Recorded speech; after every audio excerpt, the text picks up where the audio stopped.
All right. So you ladies, I know you've done this before, so you can just look at me and, like I said, more of a conversation than anything else.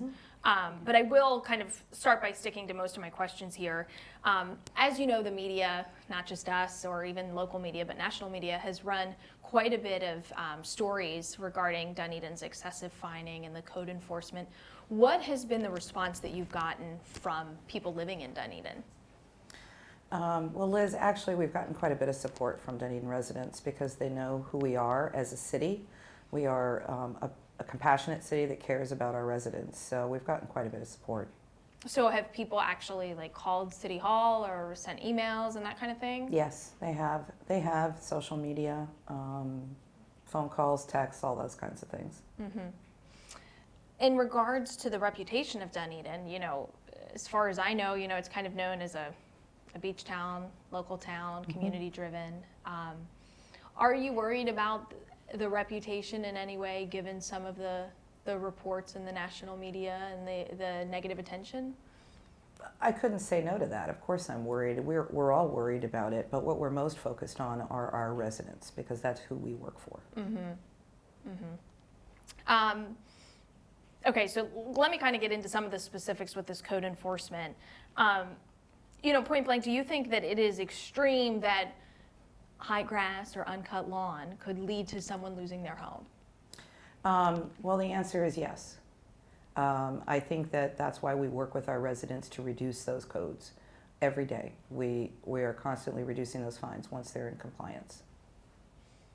I think it's important to add that by Florida statute and city policy, we do not foreclose on homesteaded property, which means if it's their primary home, we will not foreclose on the property. So in regards to the case involving Jim Ficken, you know, he's been fined $30,000, and now he's looking at potential foreclosure. On that property, yes. So how do you explain that? That property is not his homesteaded property. He owns at least 5 other properties in Pinellas County.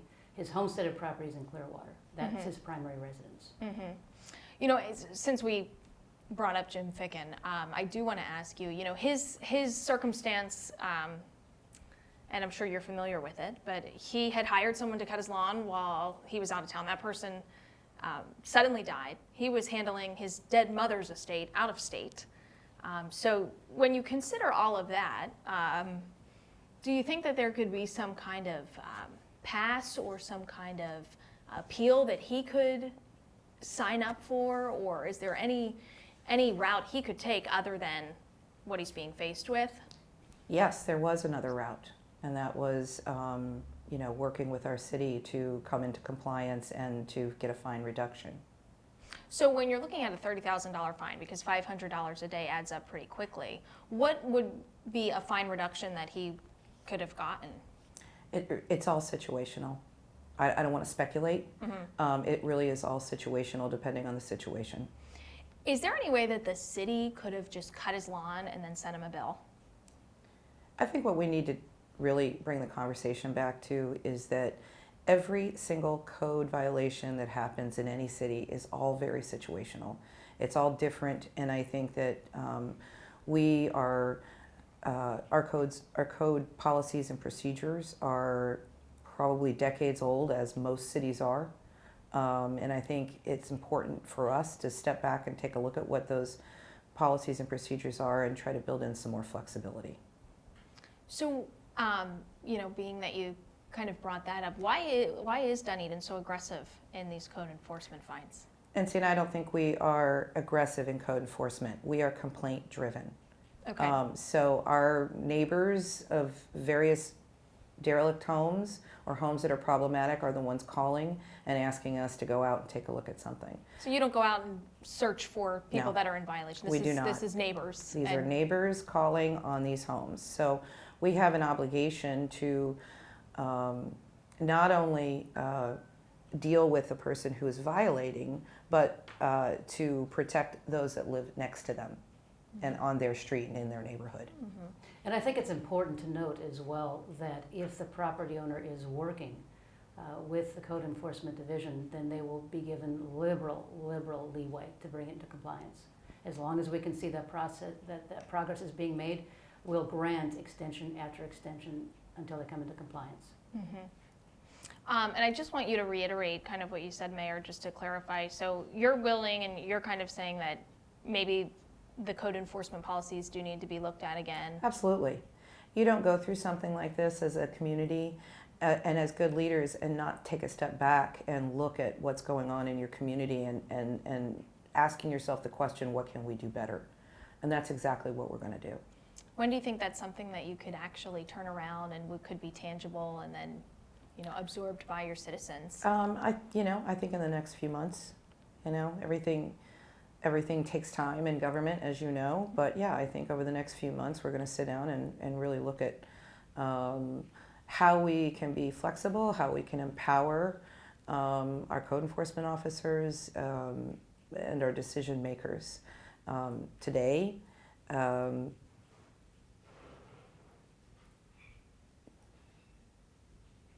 my mind drifted somewhere else. I'm sorry. That's okay. Never mind. Speaking of your code enforcement officers, who is in charge of that program? Well, ultimately, it is our code board, which is a citizen-led code board, and our city attorney. Do you have like a code enforcement director or something like that? I'm not going to talk about our employees because, they're following the regulations that they have that are set by, most of them set by law, and they're pretty black and white. And I think that's where we want to look and try to find where the flexibility needs to be. I had received information that the code enforcement director, and I don't know if I have the right title, was recently fired. Can you confirm that? Yeah, I'm not going to talk about our employees, but I can confirm that no code enforcement officer has been terminated Okay.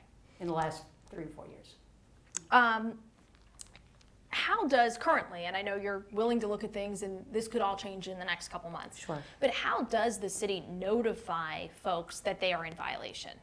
Well, the code officer, if it's residential, will go to the property. If there's a violation, there's going to be a courtesy notice issued first. And the courtesy notice is usually, did you realize that, XYZ is a violation? And then the code officer will give them a period of time to come into compliance. We'll revisit the site. If it's not in compliance, then there is a hearing date set. And then you go to the code enforcement board. We send it registered mail, return receipt requested, which is actually more than we have to do. If that is not signed for, and sometimes it's not, sometimes the property owner won't sign for it, then we post the property. There's a message that we put on, said there's a code violation and notice of public hearing. When you say you post it like at the property? Yes. Okay. So that kind of leads me to the woman, Kristi Allen. So she foreclosed, you're probably familiar with her because the national media has covered her as well. She foreclosed on her home in 2011 and moved out. And then, she had been out of there for quite some time, and the city sent notifications to that property starting in 2014, long after she had left. So the notification was being sent to a property, not a person. Correct. So how do you explain that? The notification was sent to the property owner of record in the tax collector's office, and that's required by Florida statute and our code of ordinances. Wasn't there a red flag when they continued to be sent back, and that it was obvious that it wasn't reaching the person that was seemingly responsible? And oftentimes they are sent back, because oftentimes the property owner just won't sign for them. It is an indication, but there's no other avenue, absent a good lead, for contacting that person, for reaching out and contacting that person. Now, to that, I will ask this. So Kristi Allen foreclosed on her home in 2011. Yes. She was still responsible for utilities. And I guess this happens in foreclosure cases sometimes where you're still on the hook for some of those utilities with the city. Yes. And she got a bill at the correct and current address for those utility bills that she continued to pay. Yes. So somebody in the city had the right address, the current address, and reached her and got money from her. Yes. Is this a mix-up? I mean, how do you explain that? That's not a mix-up. The code enforcement officer, when they're on site, wouldn't necessarily know where the property owner went if they're not on the property, or even if they're in the state. So I don't think they would necessarily know to look to utilities. In order to find a different address to send to her. If she had moved out of state, there wouldn't be any other address for it. So there's really no knowledge of the fact that she was still even in the vicinity at that point. But I will say, again, as I said earlier, I think to at that time in 2014, there was a glut from the recession of bank-owned properties. Although in this particular case, we didn't know it was bank-owned because the bank apparently never changed the property appraiser's records. Okay, so we wouldn't even have known, A, that she didn't live there, and B, that she had foreclosed or given it back. Okay, but I also want to say that there was a glut of these kinds of properties all over the city, and so it's not an excuse, and I also, but it's the truth. It really is the truth. There was a ton, and so our code folks could barely keep up.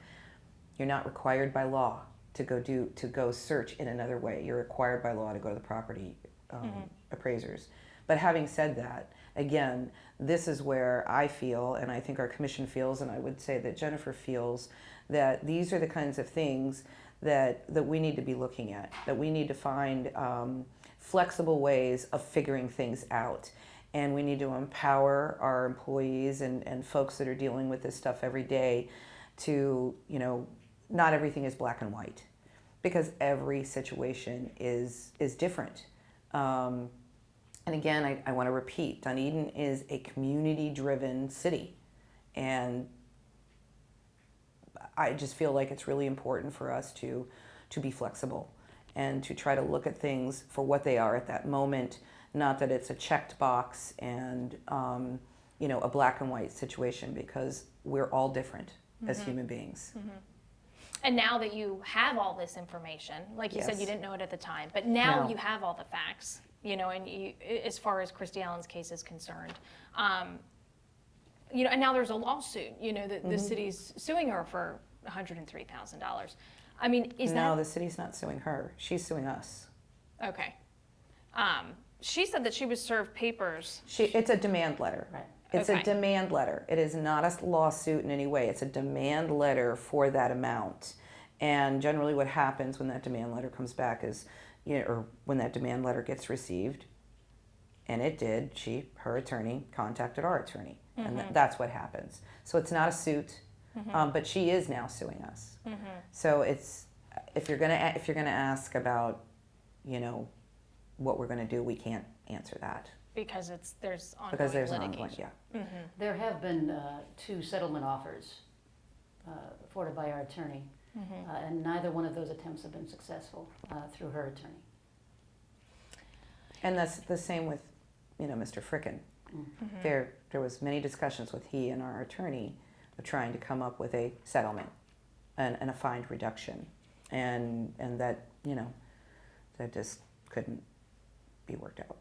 Can you elaborate on what any of the dollar amounts on any of those settlements, or even a ballpark? No, because they're both litigation now against us. Okay, I'll pretty much wrap up with Kristi Allen's case, and this is a more general question, but hers is the example that I have. Yeah. So she foreclosed in 2011, she moved out, but it wasn't all finalized till 2014, which is pretty typical in foreclosures. It takes a while.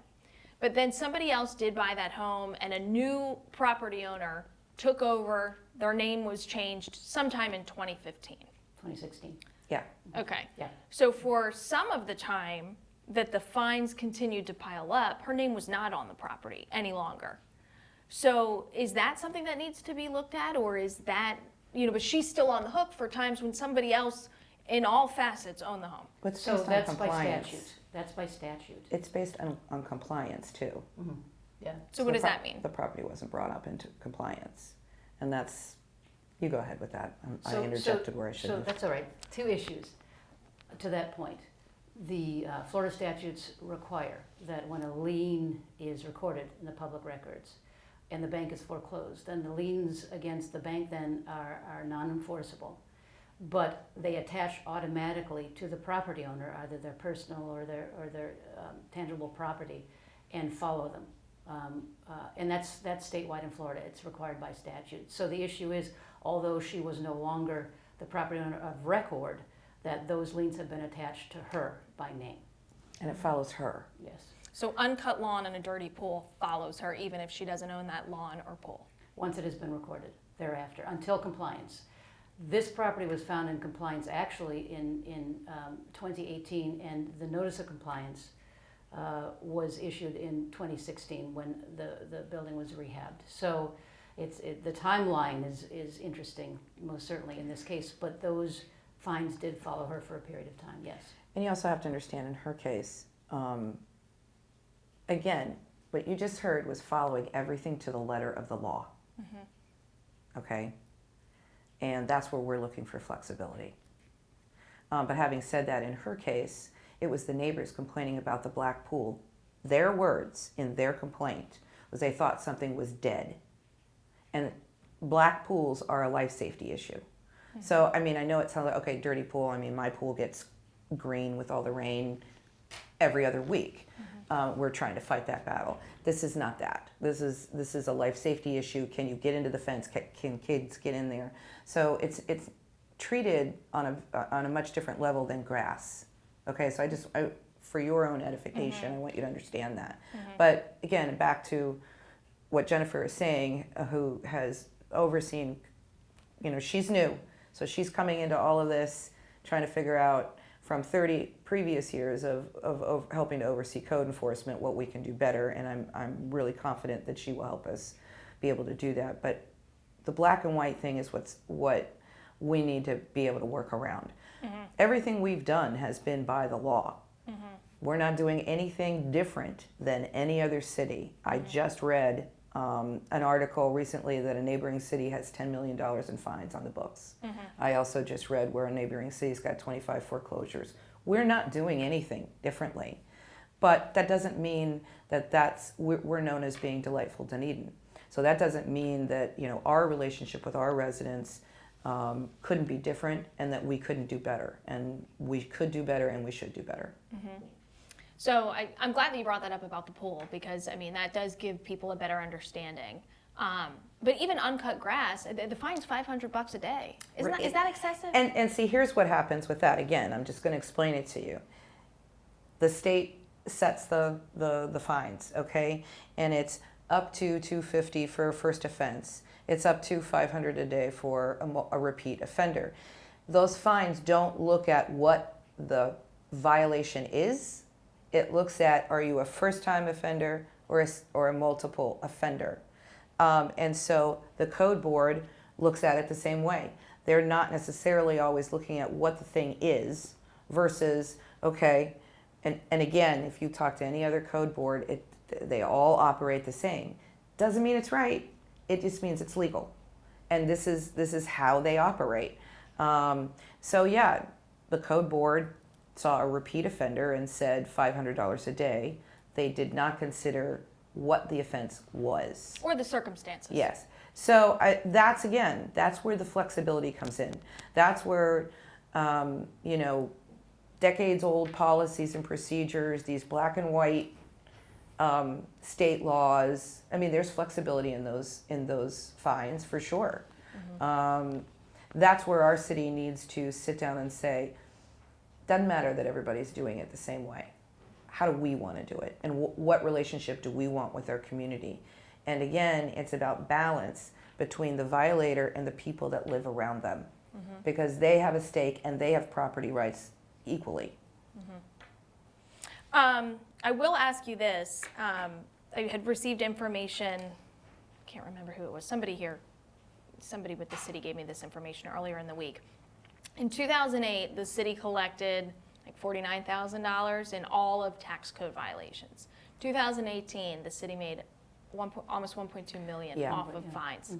So that just is so glaring. How do you explain that difference? So during the recession, the bank owned properties, the banks foreclosed on the properties. The banks then did not maintain the properties. And that was when we heard all about the abandoned derelict properties. And there were multiple complaints from the adjacent, from the neighbors. Those bank-owned properties lay derelict essentially for years, and code would issue the notice of violation, the fines would rack up. In order to get it back on the property, the bank needed to settle with the city as far as those fines go. And they did. And so we figure probably about 70% of those fines that we've collected were bank-owned properties that had foreclosed throughout and the paid off. recession. Okay. Yeah. There were literally hundreds of them. And I will tell you this, and the mayor has said it before, I did work for 2 other cities before I came here, over a 30-year career, and it's the same in those cities. The same if you look at all the other cities. There was a glut on the market, the fines were paid off. We're anticipating next year that we're going to have about $400,000. Because you're not going to have all the banks Right. and all those settlements. They're It just coming took off- so long. That's why you saw that arc. Yeah. So 70% of them, you held the bank responsible. Okay. Right. But for the rest, if it's foreclosed homes, you know, you might be looking at a lot of people like Kristi Allen, where they kind of reached rock bottom. They had to foreclose on their home. Then years have gone by. They're probably back on their feet, and now they're being kind of stunned with some of these So violations. I don't think that's accurate because I don't think all those fines that are in there are all foreclosures. I mean, people Right. settle their fine. I mean, we're a city of, let's say, permanent residents, 35,000. I'm just using it. It could be 38. It depends. It changes all the time. So let's say 35,000. We've got about 1% of those 35,000 that are, you know, code violators. And it could be multiple things of, you know, $500 fee. It could be a $10,000 fee. So that other 30% is not all foreclosure. So it can't be characterized that way. But I don't think all of the foreclosures can be characterized as being paid off by the bank either, because in Kristi's case, No, and it that's why, was an individual. correct, and that's why she said about 70%. I'm just saying the way you characterized it as the other 30%, I'm saying those are not all foreclosures. Yeah. So let me then ask you this. For the foreclosures that we're talking about, because that's what you're blaming this huge swing on, that's the reason. In the cases where the bank did not own the property, and again, foreclosures took such a long time that it took a while to get names off property. It was such a lengthy process because everybody, especially in this state, was inundated with these foreclosures.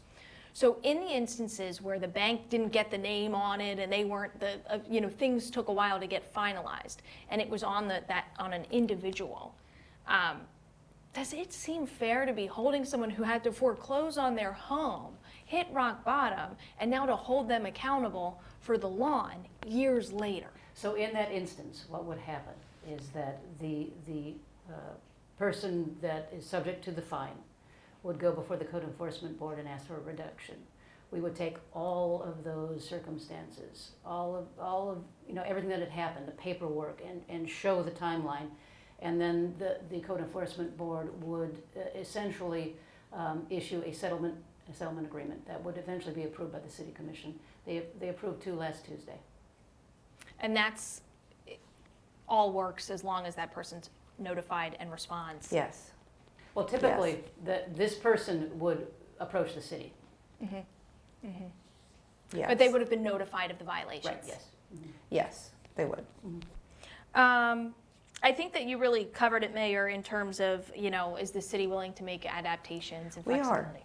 We are, because here's the fact of the matter is that, when you know better, you do better, as Oprah would say. And I don't think any of us understood what was happening. We're not involved in that decision making, okay? And that's really important to say. Our Code Enforcement Board and our legal team handles those things, and it's like that in every other city. The elected officials are not involved. What the elected officials do, though, is set policy. And we can say that, our policy needs to be flexible, our policy needs to work with our residents, and while addressing the bad actors, if you will, because there's always going to be some. And we have to have a flexible way of doing that in a way that benefits our community. Like I said, I think that you pretty much covered it.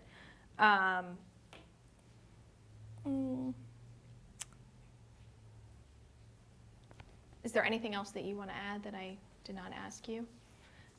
I mean, for the record, let me just ask you this. Has the city of Dunedin in the last several years been going out of their way to find people for violations that they see in order to make a profit? Absolutely not. Absolutely not. Our code enforcement is for compliance, not punishment, not to make money. And it's complaint based. So we are not out driving around looking for, problems. So. If that were the case, then we would budget 1.3 million this year in fine as well. But we have not, because the bank-owned properties are going off market, and we're reducing our estimates for fines. So fines do make it into a budget. They do. They make it in the general fund. But you're not just talking about code enforcement fines. There's a pot of money that is permitting fees. I mean, it all is in one pot. Okay. Okay? And so don't forget, development countywide is, you know, people are remodeling their homes now where they weren't doing that 10 years ago. So all of that is one big pot. So it's not just code enforcement fines. Sure. Okay. Like I said, is there anything else that the two of you can think about? Or anything that you want to address? I know you talked about there is an appeal process, there is a way to kind of show up, you know, meet with the board and reach a settlement, reach a compromise. That's already in place. I think here's what we want our community to know, that this commission and our city manager and our department heads and our staff have looked at this situation and said it's important to examine how we do things, and that to provide flexibility, and if there are improvements that can be made, we're going to do it. Are you willing to look at things on a case-by-case basis and then fully understand the circumstances and the people behind some of this? Yes, we are, and that's the flexibility I'm talking about, and being able to empower the decision makers that are going through this to be able to do that. I think they do to a degree. It's not that I don't think they're already doing that, but absolutely, that's the flexibility I'm talking about. Great. I think you covered it. Thank you. Good. Thank you.